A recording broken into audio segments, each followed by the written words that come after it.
السلام عليكم ورحمة الله وبركاته. بسم الله والصلاة والسلام على رسول الله. اللهم صل وسلم وزد وبارك عليك يا سيدي يا رسول الله. اخواتي وحبايبي الكرام، بجد لقاءنا معاكم وقناة تربية الأرانب والطيور مع أبو نرمين. تنساش انزل تحت اشترك في القناة، سبسكرايب، فعل زر الجرس، ادعم الفيديو بلايك.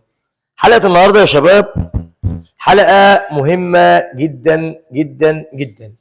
هنتكلم فيها عن فطام الأرانب الصغيرة وعمر الفطام بيكون امتى علشان تتجنب مشاكل الانتفاخات والإسهالات، وأقول لك على كميات العلف اللي انت هتستخدمها للأرانب الصغيرة بعد الفطام علشان تتجنب المشاكل المعوية والانتفاخات والمشاكل عند الأرانب. والناس اللي بتتكلم بتقول يا ابو نرمين احنا ما بنشوفش الاوزان ديت، او في ناس طلعت عملت اتكلمت على الميديا قالت فطام الارانب يا جماعه الوزن المثالي 500 جرام و600 جرام و450 جرام، والناس اللي بتقول لي بنفطم على 900 جرام وكيلو والكلام ده كله كلام في الفاضي. فانا بحب اقول لكم ان انتوا اصلا ما بتعرفوش تربوا ارنب. يعني احب اقول لكم ان اللي بيقول كده ما بيعرفش يربي ارنب بمعنى اصح، او بيشتغل بعلف وحش، او ما بيعرفش يطلع ارنب تحت امه كويس. مبدئيا تعالى كده يا ام نرمين، ام ده يا جماعه ام بابيون معاها 8 ارانب، معاها 8 ارانب. هنفطم يا جماعه عيالها ده قدام منكم على الميزان، واقسم بالله العظيم انا ما بزود غير النفس. اقسم بالله العظيم انا ما بزود غير النفس. الام دي يا جماعه والده يوم 13/9، كانت والده 9 ارانب، مات منهم ارنب صغير لحمه، بقى معاها 8 ارانب. والده 13/9 كانت متلقحه 10/8، والده 13/9. ورجعوا الفيديو الولاده بتاعتها وانا مصوره عندكم على القناه، شوفوا ان فعلا الام دي والده يوم 13/9. النهارده كام؟ النهارده يا شباب 18/10. النهارده 18/10. يعني ايه يا ابو نرمين؟ يعني والده يوم 13 والنهارده 18، يعني الخلفه دي بقى لها النهارده كده 35 يوم بالظبط بالكمال والتمام. والده شكرت العافيه الوسط ب 210. والده بالظبط بقى لها 35 يوم. طب تعالى كده نفطر كده شوف على كده. بسم الله الرحمن الرحيم. ارنب عشوائي اهو، شيل ارنب عشوائي عمره 35 يوم على الميزان. الميزان اصفر اهو يا جماعه اهو، يعني مفيش في لعبه بمعنى اصح. حط الارنب كده على الميزان. اللهم صل على سيدنا الحبيب النبي. ده كام؟ 780 جرام. يتفطم. ما فطموش 450 جرام، ما فطموش 450 جرام يا جماعه. ده 780 جرام اهو في قلب العين اهو. نجيب واحد تاني، صلى على الحبيب قلبك يطيب، اخوه من نفس العين،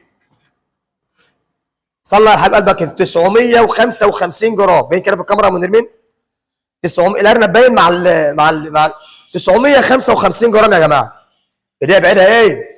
يعني ما بتكاش على الميزان ولا حاجه، لا انا بعيد اهو. الارنب شيل الارنب، الميزان اصفار، حط الارنب 955 جرام، يبقى ما نجيبش حاجه من عندنا. اقسم بالله ده عمر 35 يوم، يعني كيلو الا 45 جرام، كيلو الا 45 جرام. يعني لو اكل وجبه النهارده هيبقى بقى كيلو 955 جرام اهو. وام معاها 8، مع كده 2 معاكم على الميزان. اخوه الثاني بسم الله الرحمن الرحيم. كام يا جماعه؟ 935 جرام اهو. كده ده كام؟ 935 جرام على الميزان. ما بنجيبش حاجه من عندنا، ما بنزودش عليكم حاجه، ما بنكذبش عليكم. هنستفاد ايه لما نكذب عليكم؟ هنستفاد ايه لما نقول لكم معلومات غلط او نكذب عليكم؟ كل حاجه على عينك يا تاجر على الميزان اهي. 935 جرام ارنب عمر 35 يوم. اللهم صل على الحبيب اهو. الرابع صلى على الحبيب قلبك يطيب. كام يا جماعه؟ 815 جرام. 815 جرام بالصلاه على الحبيب. ادي كده 4. هنا يا جماعه الدفعه اللي كنا فاطمينها قبل منهم، تمام؟ ده كنا فاطمين ده قبل منه يا جماعه. كيلو 475 جرام. ماشي؟ هننقلهم بقى كده عشان خاطر نخلق ايه؟ العين ديت. ماشي؟ اهمت. نحط هنا ايه؟ الاربعه التانيين. بسم الله الرحمن الرحيم. كام يا شباب؟ 850 جرام. 850 كده لحد دلوقتي مفيش حاجه نص كيلو، مفيش حاجه 600 جرام، مفيش حاجه 700 جرام، كلها من 780 لحد 935 جرام اهو. وقوموا معاه 8 اهو. بسم الله الرحمن الرحيم. ده ممكن يكون اقل حته فيهم اهي. ده بالصلاه على النبي. انا كنت شايفها في ايدي خفيفه بالوزن. 840 جرام. 840 جرام. صلى على الحبيب. صلى على الحبيب. كده 6. الحته السابعه 770 جرام. 770 جرام. صلى على الحبيب قلبك يطيب اهو. كده 7 حتات يا جماعه. بعد كده 4 وكده 7. التامنه فين؟ تعالى قشط. اهي يا جماعه. اللهم صل على سيدنا الحبيب النبي. بس يا بت، ايه ده يا بت؟ ايه ده يا حلو؟ 910 جرام يا جماعه. اقسم بالله العظيم عمر 35 يوم ما بزود غير النفس. عمر 35 يوم. كل حاجه مكتوبه بتواريخ. كل حاجه هنا مكتوبه بتواريخ. مولوده يوم 13/9. والنهارده يا جماعه 18/10. النهارده 18/10. يبقى كده 35 يوم بالتمام والكمال اهو. 8 حتات. اوزانهم من 780 لحد 935. و8 حتات في عمر 35 يوم. عشان الناس اللي بتقول احنا ارنب 35 يوم و37 يوم 500 جرام و600 جرام، مفيش الاوزان ديت والناس بتأفور عليكم والناس بتزود. لا ما بزودش عليكم. اللي مش مقتنع يرجع للام البابيون، شوف تاريخ ولادته متصوره يوم كام. شوف القرب اللحم كانت لحمه ولا لحم ازاي. وهتلاقي الفيديو نازل بالتاريخ بتاع الولاده. هنا فطمنا الارانب يا جماعه. دورك انت بقى كمربي. تعالى كده يا ام نرمين. العلافه مفيش فيها حبيت علف. العلافه مفيش فيها حبيت علف. تمام يا شباب؟ تمام. دورك انت بقى كمربي تعمل ايه؟ هتشتغل مع الارنب دوت بكميه علف معينه ازاي؟ يعني له كميات مناسبه بالوزن. يعني الارنب ده ياكل في الوجبه بتاعته 25 جرام. ازاي يا ابو نرمين؟ ايوه الصبح 25 والمغرب 25. ولو وزن الفطام عندك قليل شويه يبقى خلي وزنه الوجبه بتاعته 40 جرام في اليوم. كام؟ مش 50. اما عشان ده اوزان حلوه، اوزان 800 جرام و900 جرام و780 جرام، بحط لهم انا وجبتهم 50 جرام في اليوم كامل على وجبتين. ادوات 4 ارانب يتحط لهم ال 400 جرام لمده كام؟ لمده 5 ايام او اسبوع. طيب ليه يا ابو نرمين؟ اقول لك ليه يا حبيبي. ارنب ده كان بيرضع لبن، وكان اللبن ممشي المعده، واللبن فيه حاجات الهيه من عند ربنا بتحافظ على بطن الارنب وعلى جسم الارنب. ماشي. اصبح الوقت ان نعتمد على العلف والخلطه والتركيبه اللي مصنعها الانسان، اللي اتدخل فيها الانسان، يبدا هنا المشاكل.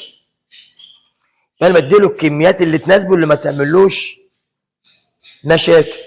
هديك مثال، الطفل الصغير لما بيتفطم بيبدا ياكل زبدايه، نيطايه، شويه تصفيه رز كده، صبصات، ما اديلوش محشي، ما اديلوش كوارع، ما اديلوش كرشه، ما اديلوش مش عارف ايه، ما اديلوش، ما بكبسوش انا في الاكل، واحده واحده. يبقى انا اديله 40 50 جرام في اليوم على وجبتين، لان الارنب الصغير ده يا جماعه ارنب طفس. طفس يعني لو حطيت له شكاره علف عين ممكن ياكلها. عايز ياكل كتير، اكل كتير، قوم منك منفوخ. بيتنفخ ليه؟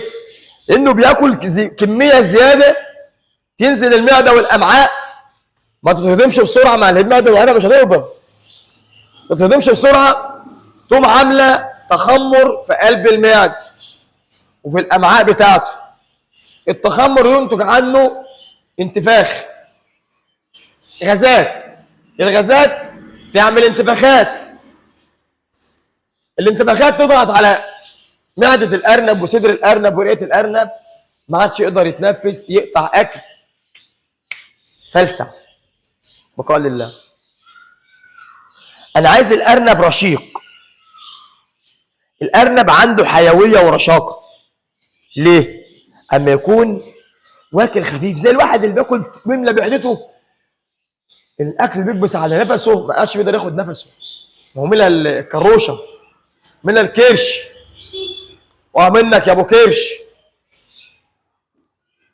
خفيف، كل خفيف رشيق. تحول اسبوع بديله 50 جرام في اليوم، بعد كده زود الكميه 70 80 جرام. الارنب جاب معاك كيلو او كيلو 100، اديله 8% من وزنه. يعني لما انا جاب كيلو اديله 80 جرام، جاب كيلو اديله 80 جرام.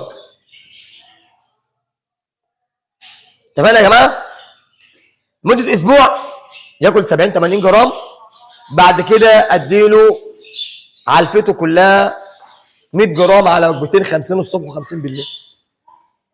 50 الصبح، شوف الحيويه، هات كده من النوم كده، ازاي كده من النوم، شوف الحيويه يا جماعه، شوفين النشاط، فين الارنب عامل ازاي، فين يا جماعه الارنب عامل ازاي يا جماعه، حيويه ونشاط مفيش بعد كده. بيلعب، بيشرب اهوت، بيلعب، ارنب مبسوط، ارنب شعريه الارنب ناعمه وسايحه. ده كله بيرجع يا جماعه للعلف،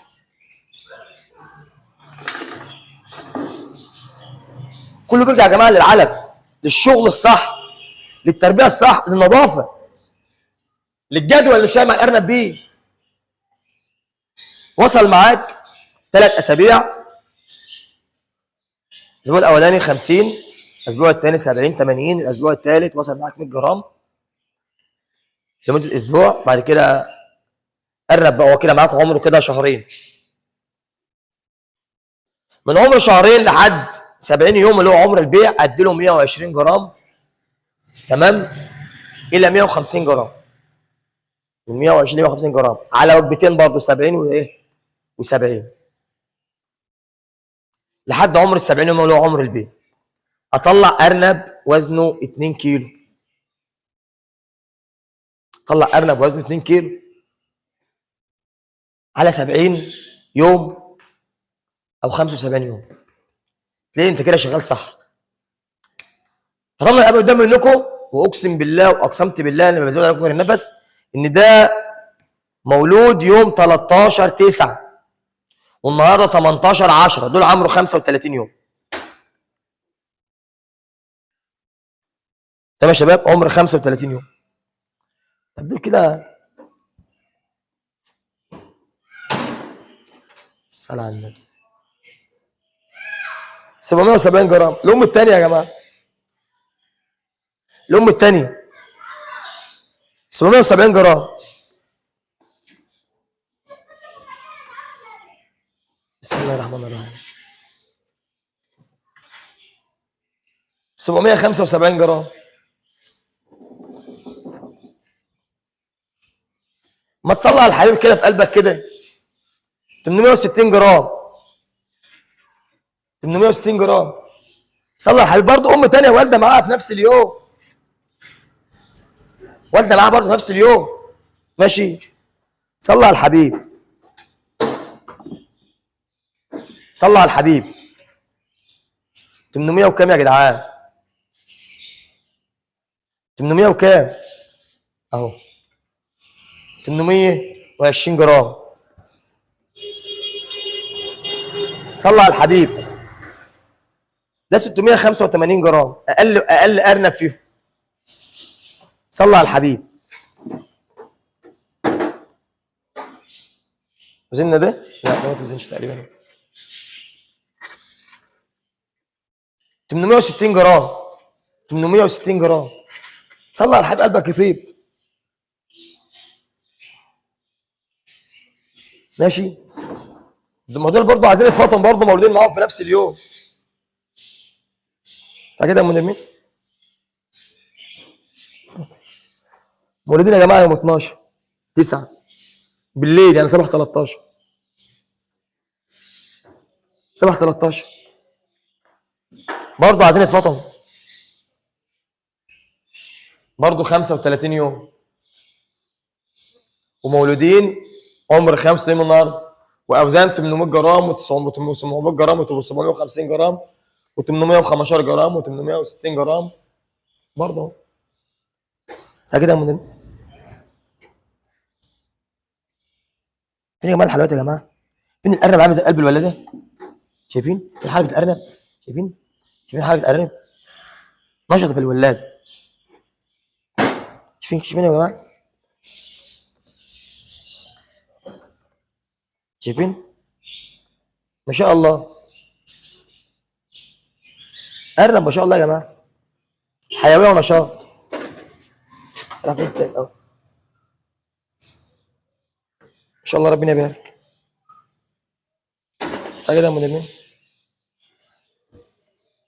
فين يا جماعه الخير؟ فين الخير يا جماعه؟ الارنب عامل ازاي؟ الصغير. خير.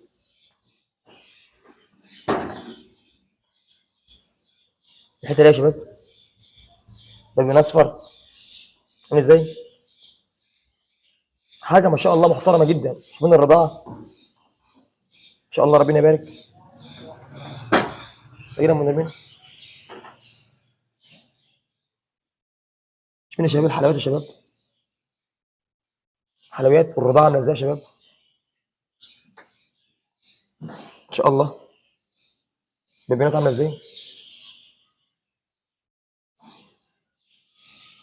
حلويات يا جدعان. هنا برضه خير اهو. دول الاثنين همت والباقي همت.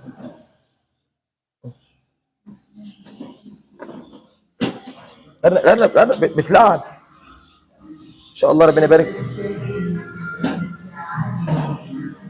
كده يا مدمين. هنا يا جماعه برضه ما شاء الله. حاجه بخير ربنا يبارك. الرضاعه عامله ازاي يا شباب؟ فين الرضاعه؟ شايفين؟ فين الرضاعه عامله ازاي؟ شايفين؟ ان شاء الله خير يا جماعه. ربنا يبارك. خدنا جوله للارانب. شوف الخير ما شاء الله ربنا يبارك اهو. ان شاء الله ان شاء الله. يلا بقى يا جماعه شوف العلب بتاعنا. العلب بتاعنا يا جماعه متوفر. اشتغل وصدقني ما انتش هتندم. ما انتش هتندم عشان خاطر التركيبه ديت تركيبه من الاخر حاجه محترمه جدا مش هتزعلك. ايوه يا جماعه شايفين؟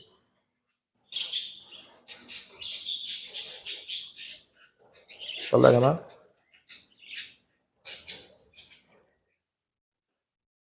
ده العلفه. علفه متكلفه يا شباب بفضل الله، علفه متكلفه.